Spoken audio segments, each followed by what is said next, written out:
Assalamualaikum warahmatullahi wabarakatuh. Perkenalkan, nama saya Angga Permadi, nomor mahasiswa 19320057.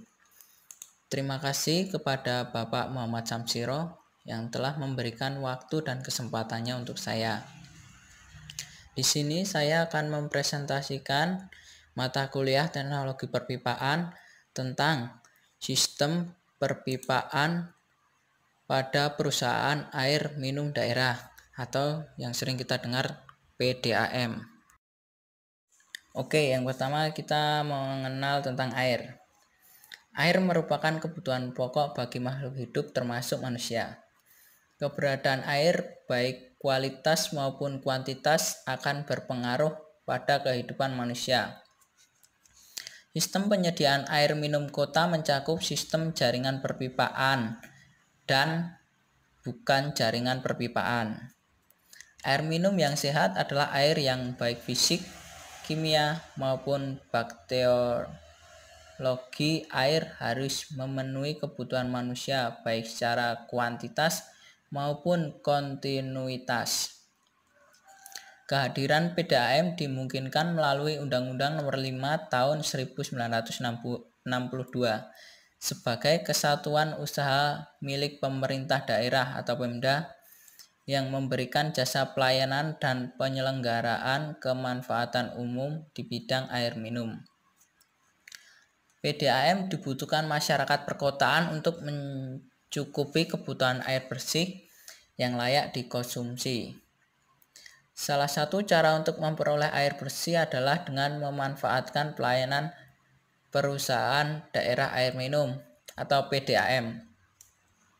Untuk mencapai pengadaan air bersih yang merata sangatlah tidak mudah. Hal ini dikarenakan banyaknya resiko maupun biaya dalam pemenuhan kebutuhan ini. Resiko ini dapat bersifat teknis maupun non-teknis.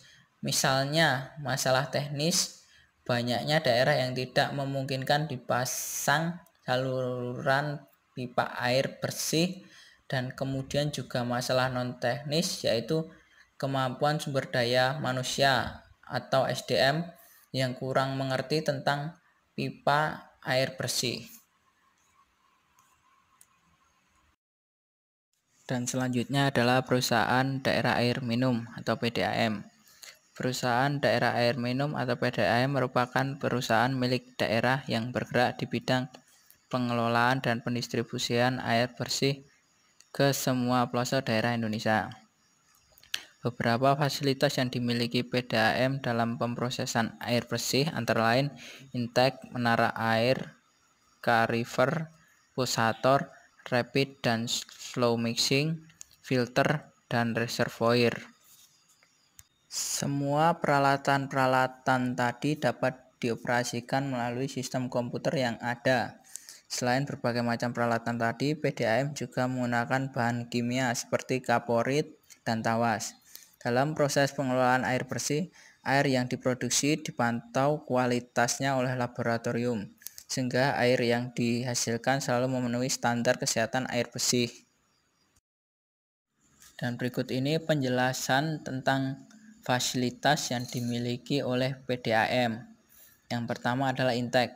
Intake merupakan bangunan yang berfungsi untuk menyerap air baku yang selanjutnya akan diolah dalam instalasi pengelolaan air selanjutnya.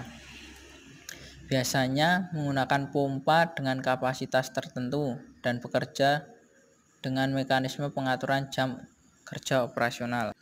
Apabila intake pengelolaan air minum tersebut berasal dari air permukaan atau sungai, maka harus memperhatikan beberapa hal dalam desainnya. Voltase muka air sungai maksimum atau minimum untuk patokan sistem perpipaan pengambilannya agar tidak terlalu banyak lumpur yang masuk ke bangunan sadap.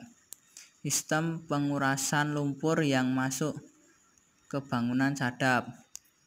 Sistem pengaman terhadap benda-benda terapung yang mengalir deras. Lokasi pembangunan sadap terhadap alur sungai, yaitu apakah berada pada arus yang lurus atau yang berbelok. Yang kedua, menara air baku. Menara air baku menampung air baku dari intake kemudian membaginya ke river 1 dan 2. Sebelum memasuki menara air baku melewati flow meter yang berfungsi untuk menentukan jumlah injeksi bahan kimia tawas dan kaporit ke pipa air baku. Injeksi bahan kimia dilakukan untuk proses koagulasi yang dilakukan dengan tipe terjunan hidrolis. Proses koagulasi ini terjadi pada bak pembagi ke clarifer, sedangkan dilakukannya pembubuhan kaporit di awal berfungsi untuk menghilangkan dan mencegah terjadinya pertumbuhan lumut. Jika debit air baku terlalu besar, air berlebih akan melimpah atau overload ke drainase. Yang ketiga adalah kaliver. Bak kaliver menjadi tempat terpisahnya dari air baku partikel-partikel padat berukuran besar yang relatif mudah mengendap atau vlog atau bisa disebut dengan sedimentasi akibat adanya penambahan bahan kimia PIC. Yang keempat adalah pulsator. Pulsator merupakan clariver sekunder di mana proses flokulasi dan sedimentasi ditingkatkan dengan melewatkan air melalui awan lumpur yang melayang di dalam bak. Yang kelima adalah bangunan filtrasi. Bangunan filtrasi yang berfungsi sebagai tempat proses penyaringan butir-butir yang tidak ikut terendap pada bak sedimentasi dan juga berfungsi sebagai penyaring mikroorganisme atau bakteri yang ikut larut dalam air. Yang keenam adalah rapid fixing atau bangunan pengaduk cepat. Bangunan pengaduk cepat berfungsi sebagai tempat pencampuran koagulan dengan air baku sehingga terjadi proses koagulasi. Yang ketujuh, slow mixing atau bangunan pengaduk lambat.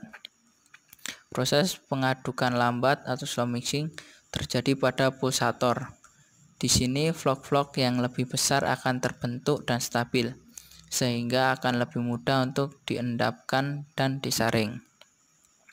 Yang kedelapan, reservoir. Reservoir berfungsi sebagai penampung air hasil olahan atau air bersih. Air olahan IPA PDAM Lambaro ditampung pada 3 buah bak penampungan yang berasal dari filter. Dan kemudian ada gambar dari proses pengolahan air pada PDAM. Yang pertama adalah penyaringan dan pengendapan. Penyaringan dan pengendapan bertujuan untuk memisahkan air baku dan zat-zat seperti sampah daun, rumput, pasir, dan lain-lain berdasarkan berat jenis zat. Yang kedua, koagulasi. Koagulasi adalah proses pembubuhan bahan kimia Al2SO4 3 atau tawas ke dalam air agar kotoran dalam air yang berupa padatan resuspensi, misalnya zat warna organik, lumpur halus, bakten, dan lain-lain dapat menggumpal dan cepat mengendap. Yang ketiga, flokulasi. Flokulasi adalah proses pembentukan flok sebagai akibat gabungan dari keloid, koloid dalam air baku atau air sungai dengan koagulasi.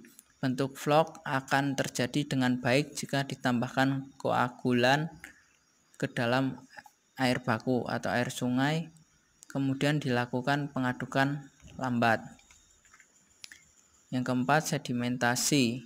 Setelah proses koagulasi dan flokulasi, air tersebut didiamkan sampai gumpalan kotoran yang terjadi mengendap semua. Setelah kotoran mengendap, air akan tampak lebih jernih. Yang kelima, filtrasi. Pada proses pengendapan, tidak semua gumpalan kotoran dapat diendapkan semua. Butiran gumpalan kotoran-kotoran dengan ukuran yang besar dan berat akan mengendap, sedangkan yang berukuran kecil dan ringan masih melayang-layang dalam air. Untuk mendapatkan air yang betul-betul jernih, harus dilakukan proses penyaringan. Penyaringan dilakukan dengan mengalirkan air yang telah diendapkan kotorannya ke bak penyaring yang terdiri dari saringan pasir silika.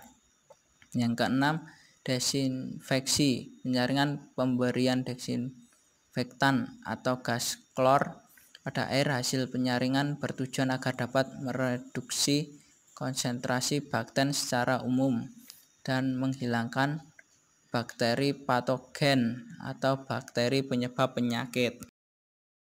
Setelah dari PDAM, sekarang ada perpipaan.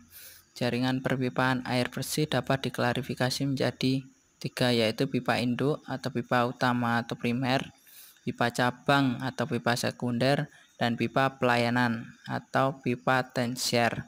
Tujuan mengklarifikasikan jaringan perpipaan ini adalah untuk memisahkan bagian jaringan menjadi suatu sistem hidrolis tersendiri sehingga memberikan keuntungan sendiri.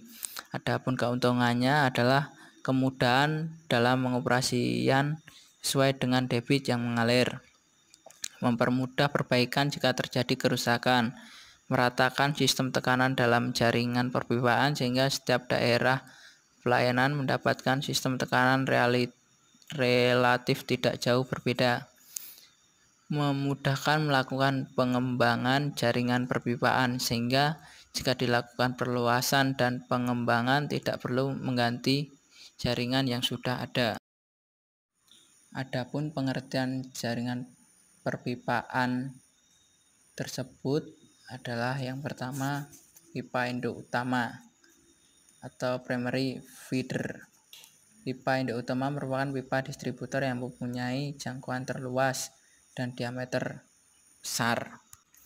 Pipa ini melayani dan membagikan ke tiap blok-blok pelayanan di daerah pelayanan, dan di setiap blok memiliki 1 atau 2 titik penyadapan atau tapping yang dihubungkan dengan pipa induk sekunder atau secondary feeder.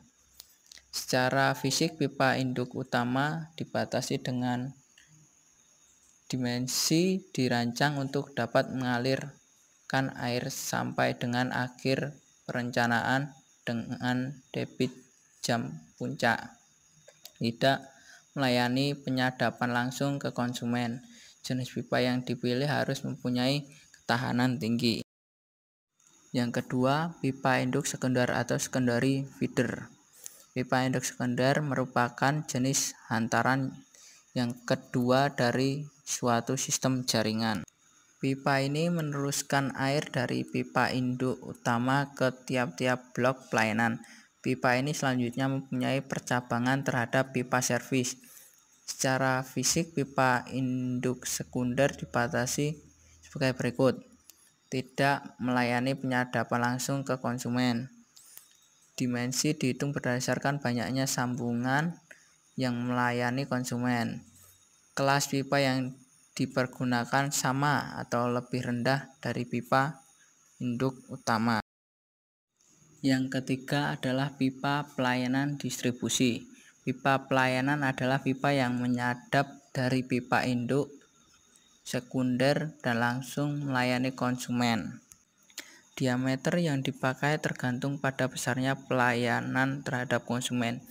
Sistem pipa ini dibedakan menjadi pipa cabang atau small distribution main, dapat mengalirkan langsung ke rumah dan dapat mengalirkan ke pipa yang lebih kecil. Pipa service atau service line. Pipa ini merupakan pipa sambungan rumah. Dan kemudian ada perpipaan PDAM.